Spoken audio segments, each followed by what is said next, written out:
وہ بھی نبی علیہ السلام کی ایک حدیث، من عمل عملا لیس علیہ امرنا فہو رد، جس شخص نے کوئی ایسا عمل کیا جس پر ہمارا ٹھپا نہ ہو وہ مردود ہے۔ وہ عمل کرو جس پر محمد مصطفیٰ علیہ السلام کی مہر تصدیق ثبت۔ یہ حدیث قاعدہ کلیہ ہے، اس کو علماء نے تحصیل کا درجہ دیا، ایک قول فصل ہے۔ یہ من میں عموم ہے، وہ شخص کوئی بھی ہو، بڑا ہو چھوٹا ہو، مالدار ہو غریب ہو، مرد ہو عورت ہو، حاکم ہو محکوم ہو، عالم ہو یا جاہل ہو، عموم ہے اس میں۔ اور عملاً میں بھی عموم ہے، کوئی عمل کر لے، عقیدے کا ہو، احکام کا ہو، معاملات کا ہو، فضائل کا ہو، کوئی بھی عمل۔ یہ دو عموم ہیں یہاں پر، ایک من کا عموم، ایک عملاً کا عموم۔ یہ تنوین تنکیر، فہو رد۔ ہوا کا مرجع دو ہو سکتے ہیں، یا من یعنی عمل کرنے والا مردود ہے، یا عملاً ہو سکتا ہے وہ عمل مردود ہے، عمل بھی مردود، عمل کرنے والا بھی مردود۔ کون؟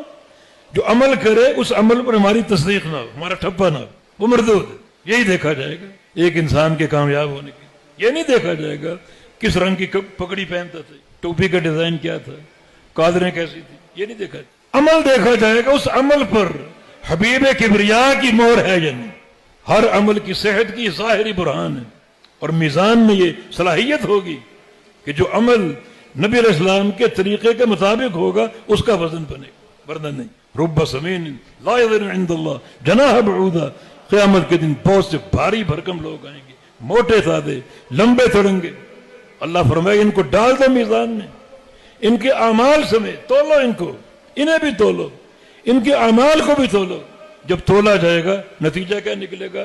ان کا وزن ایک مچھر کے پر کے برابر بھی نہیں ہوگا۔ عمل کی قطاریں لگا دیتے تھے مگر ریاکار تھے، عمل کے ڈھیر لگا دیتے تھے مگر بدعات، سنت کے مطابق نہیں، نبی علیہ السلام کی احادیث کے مطابق نہیں، تو بیکار ہے۔ مچھر کے پر کا وزن ہو سکتا ہے، ان کا کوئی وزن نہیں، ان کی نیکی کا کوئی وزن نہیں۔